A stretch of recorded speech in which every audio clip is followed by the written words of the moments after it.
So we're going to talk about, from each of our perspectives, what we feel therapists really need when they're first getting up and going, as well as what we see therapists actually doing. So I'll kind of start this conversation because I've seen this for the last several years. When therapists are starting their business, they think they need to get a certification.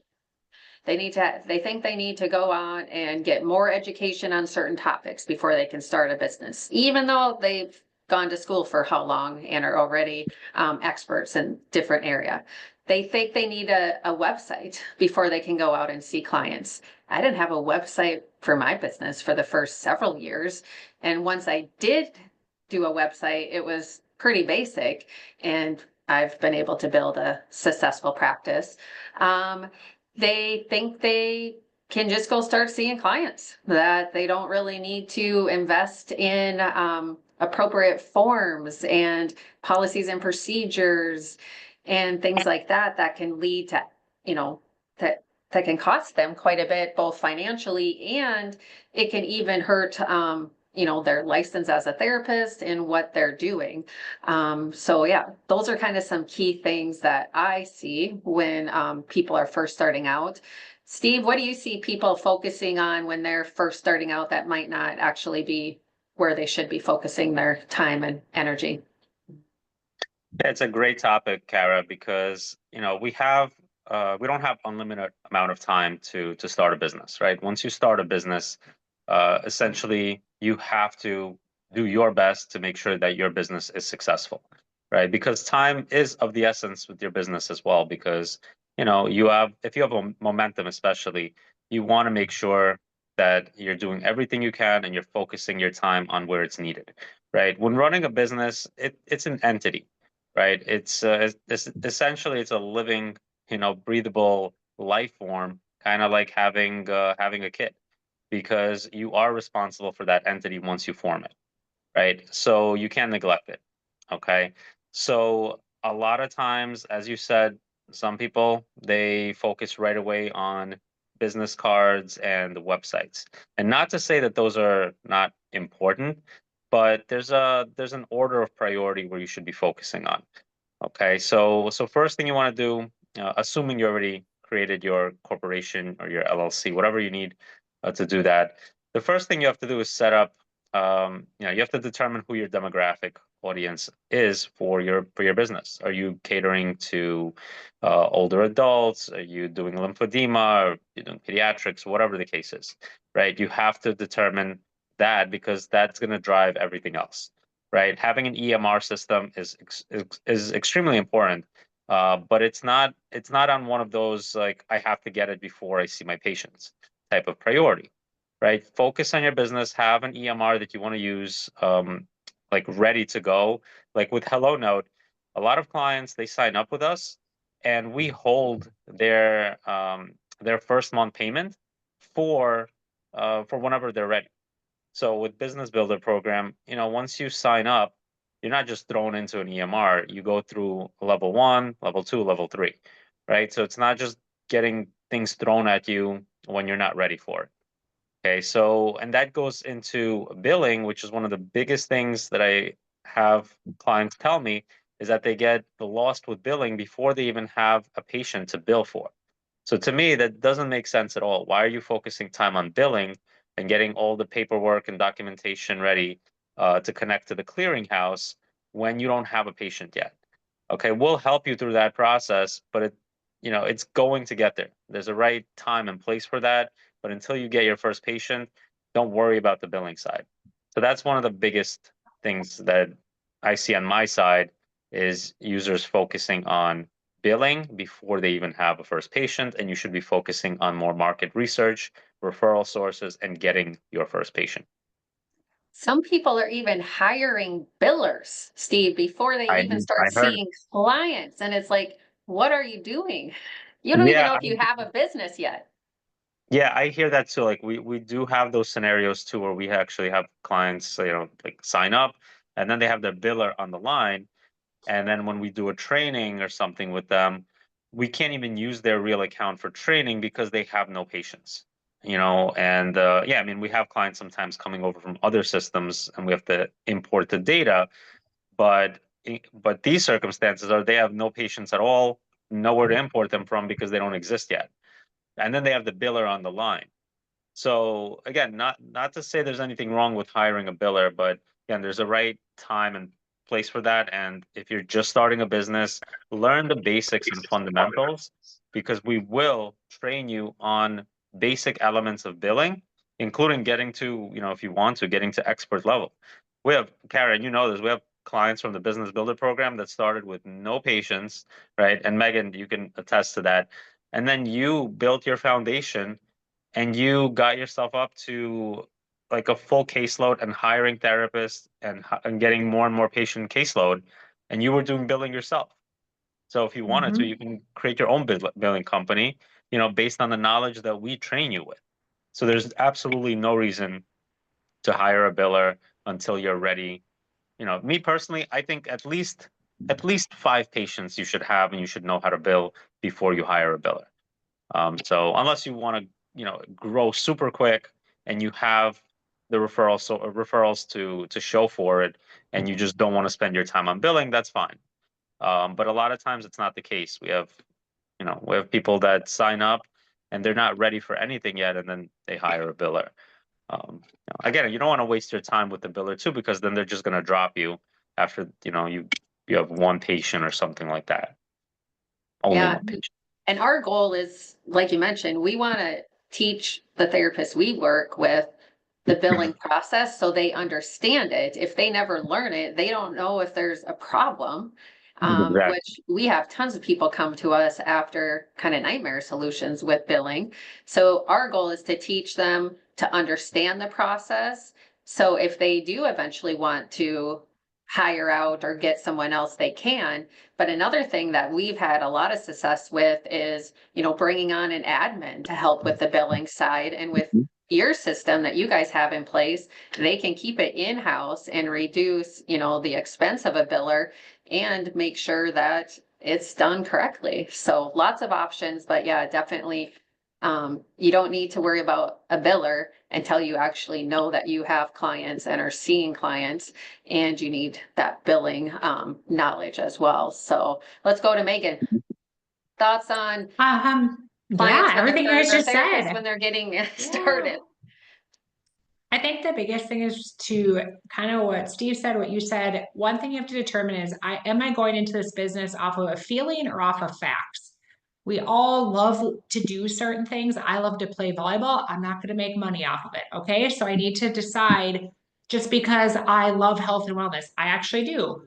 I go to a lot of classes. I teach a lot of people. I'm not going to make a business off of that. And so I think the first step in getting into business is what Steve had said. You really have to do your background of your area. Just me and Kara are in the same state. We have very different demographics. I'm in our state capital. There's a lot more political things going on here. There's a lot more hubs of entities than Kara, who's up in the tundra by Canada. Okay. So you kind of have to know what your clientele is going to be. And remember that we're therapists, but we don't get to always just do exactly what our heart desires. Otherwise, I'd be a professional volleyball player. Okay. So that's number one. Is I really would be if I could, but figuring out who your demographic is. And then also I really think focus. I was part of the therapy business builder. I remember we had one level. Some people had clients, some of us didn't. And we start chasing each other's dreams. That person's having success here. I should start doing that. And then I should shift over here and I should do that. Stick to the plan, figure out what's going to work in your area and bring it forward to the group, but don't start chasing other people's dreams or platforms, because it's not going to work out for you long term.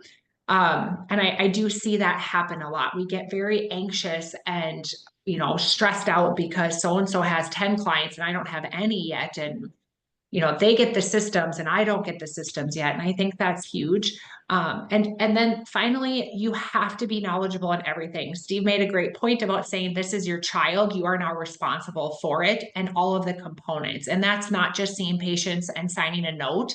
It's making sure that I'm following HIPAA. It's making sure that when I'm billing, I'm not falsifying billing. I'm not putting in the wrong codes, I'm not overbilling, whatever it may be, because that stuff will come back to haunt you tenfold. And so when they talk about understanding billing, I billed for the first year and a half or 2 years, only stopped doing it because I could no longer do it. I didn't have the time, but I now can look at a claim and in 2 minutes be like, what the heck? We didn't put a modifier, or we didn't do this. You are still having to take care of your business. You don't get to just go be a therapist.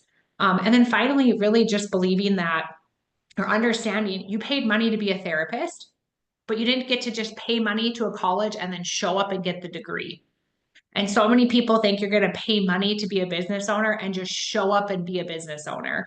And I think that's a huge thing that we don't understand. If I were to pay to go back to business school right now, I'd pay $50, $60, $70,000 to go back to get my business degree and still have to learn systems and still have to learn all of this. So just because we decide to go into something, it's no different than getting our therapy degree. We still have to show up, do the work, do the tests, do everything to get it. You got to show up and put in the energy towards it and the focus towards it, and it will work out in the end. But you can't just sit back and then get the business and get the title and the success. It just doesn't work out that way. So I think those are kind of the key things that I see people misconception of what it is to start a business. But I also truly believe you have to have a team. If you don't have a team, this will not work. You will miss something. Also, you don't have time to create everything from scratch, policies, procedures, systems, all this stuff. You need to have people and people to go to talk to, because it gets kind of lonely and it gets stressful and hard sometimes. So it's great to have a team around you to help navigate all of it. So many huge nuggets. And like Megan said, she was part of our therapy business program back in the day when we first started. And we learned quickly that having everyone in one group was extremely difficult because focus is hard. And now we have people in different levels as they progress through the business. And also with focus, I think social media causes a lot of troubles because people see what other people are doing out there, which not it's not always true or accurate picture of what's actually behind the scenes. And then that can be hard to get that focus. And then a team. I mean, I don't know what I would do without my team when I started my business and coaches to help guide me. Well, actually, I do know. I mean, I made several costly errors that caused quite a few problems back in the day, but a business has several different components to it, and many businesses have staff for each of those components. So it's not just being a great therapist is going to mean you're going to be a great business owner for sure. So awesome. Thank you, Megan. Anthony. Yeah, I can't tell you how much it is very similar to what Steve and Megan even described there. And it's almost like I see people focusing on, they chase a lot of different rabbits and they try to catch them and think that's their golden egg, right? It's different for everybody, but what I find and what we always try to do, and we do this so often, I know Megan has mentioned it before, it's really about focusing on what is the business and not just what do I need to do to make the money, right? What is it? What is the core of this thing?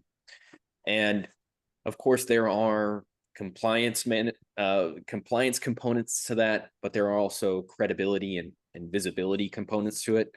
Do you have to go out and spend $2,000, $3,000, $5,000 on a website to get started? No. Should you use your personal cell phone number and put it on business cards? Absolutely not. There are these little components that really help make sure that you are a legitimate business, but you don't have to feel like you need to spend all this money and you have to go and learn how to do this. You really want a team to be able to help shift your thinking, guide you in the right direction, and helps streamline, speed up the process and the development of these things too. It's kind of, you have to have a mixture of both worlds because you can't just wake up and start the business and expect money to just walk in the door. Like Megan said, you do have to be the business, but you don't have to wear all the hats necessarily. And you have to know how to focus on your specialty, but then pass duties off and have a team behind you to kind of help carry you up that hill, because it is a journey and it's not something that you can make in one day or by yourself. Awesome. Yeah, and I just want to add something, just an important thing in the mix here, is a lot of therapists that want to start a business, I see them bringing in a partner right away. So I don't know if that's something you noticed in your side, but I've noticed that happen a lot. And it's kind of like, it's like, why, listen, partners can be a huge benefit to your business. There's nothing wrong with partners. But one thing I noticed from a lot of practice owners is that they just brought in a partner just for no reason. And we asked them, do you not have time to do this yourself or learn anything? And they said, no, I just wanted, my friend to be on board with me. I met him or her in school, and we had this idea together. Like, that's great and all, but I've seen so many problems with partners once things start rolling. So you really have to understand the implications of starting a business. Like I mentioned, like, it's a living, breathing entity. And if you have a partner, now it's kind of like you're married to that partner, because essentially you are. It's legally, you guys have ownership of the business. So as you grow your business, there might be decisions you have to make, and you might not be on the same page. Maybe you have different niches you want to do, or you're in different areas. Everything matters. So if you start a business yourself, right? And I think what the program offers you to teach you everything you need about running a business successfully, take that. You don't need a partner just because you're not sure of what to do. And sometimes I hear, I brought in a partner because they had another successful business outside of therapy somewhere else, right? But that's not a reason to bring in a partner. And again, I think partners are great in different businesses. They can work out well, but it shouldn't be a default. And it seems like a lot of therapists are bringing in a partner just because, for whatever reason. That's a great point. We've seen a lot of instances where it has not worked out well. We do currently have quite a few business partners now in our therapy business builder program. And they're actually doing very well, the ones that are in our program. I will say I've met with several people where it did not go well, but it's really interesting that I don't know why all of a sudden we have so many partnership groups. Megan, you end up working with quite a few of them. I think the key with what Steve's saying, and I actually talk about, I was in partnership prior to owning a therapy business. It's not that if neither person is a bad business owner or not all in it, but everyone's life takes them in different directions. And the way that you start seeing issues, and this is what happened in my past position, is this person's family's older. Now they want to go to all the sporting events and they don't want to work every day at the business. They want to just pay someone else to do that. And this one is still trying to grow the business. It doesn't have a family. And all of a sudden there's conflict that happens. And so I think, to Steve's point, is if we set up a corporation or we set up somewhere where we understand each other's roles very early on, when life happens, we don't run into so many issues. When we don't talk about them, it's not that Steve's bad and I'm good. It's just that his life is taking him in a different direction, but we're married together in this business, but it's not working because we're also married over here and all these other things. So I think that's the key with, if you decide to partner, you have to figure out where life is taking you and what the plan is going to be when your lives kind of go in different directions, because it will happen. It just always does. And if we have a plan for that and clear roles, we're not going to fall apart. But when we just think Kara's going to keep showing up every day for the next 10 years, no, she has kids playing sports and all these things she wants to go do. I can't hold it against her and say, I'm working harder than you are. And that's often what happens in those discussions. So I've been through it before. It's not pretty. Yeah, that's Things unexpectedly happen. We've had a lot of business owners that they've had very unexpected things happen that has significantly impacted their business. Now, if they were a partner, that can lead to, a whole nother ballgame. Steve, what were you going to say? with what Megan said. So yeah, it's important to identify clearly the responsibilities of the partners. But even that sometimes does not work, unfortunately, because no matter what's outlined in your agreement, and again, that should be, that should be a minimum. If you're going to go into business with someone, absolutely identify all the roles and the hats that you're going to be wearing, as specific as possible. But I've had many businesses that just crumbled, not mine, but clients that I spoke to that had businesses, their businesses crumbled because even though it was outlined, whatever responsibility it is, as Megan said, everyone's life takes them in separate directions. It might not be today, not tomorrow, but in a year or whatever, and they don't fulfill that agreement that they had. But essentially, it's the business that suffers anyway. What are you going to do? If your partner's not fulfilling their responsibility.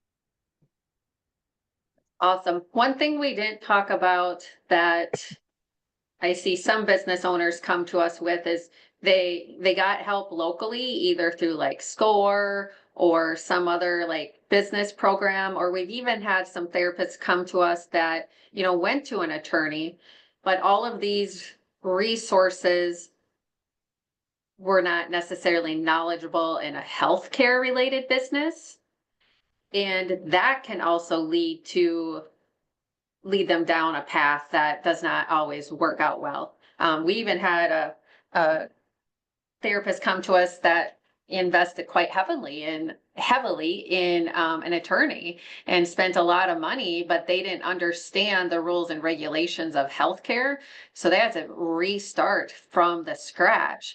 So I think also knowing that healthcare business is unique. We see a lot of people that say they're just gonna go start seeing their people they know and just charge them privately. Again, that all goes back to establishing a proper foundation and making sure you truly know the rules and regulations of what you can and cannot do. As healthcare professionals, we do have rules and regulations we have to follow, and make sure everything is in place. It's not like we can just go start seeing people and charging them cash out there. So that's another thing that I wanted to add in. Anything else you guys can think of or on that topic that we didn't cover?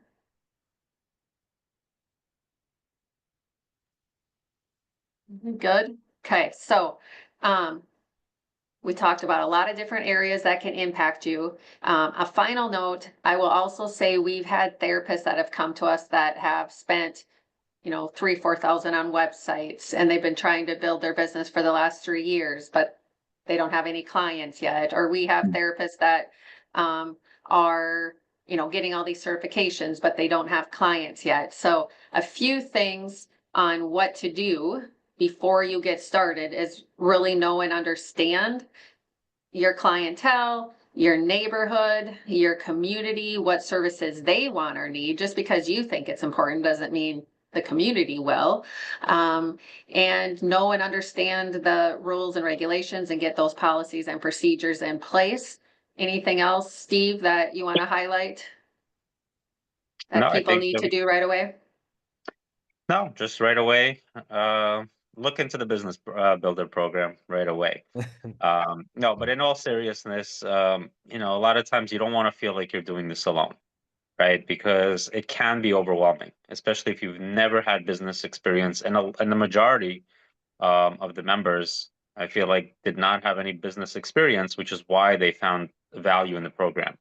And having coaches and just the network and the community that the Business Builder program provides is so valuable, and you don't feel alone or lost because there's always someone to bounce ideas around.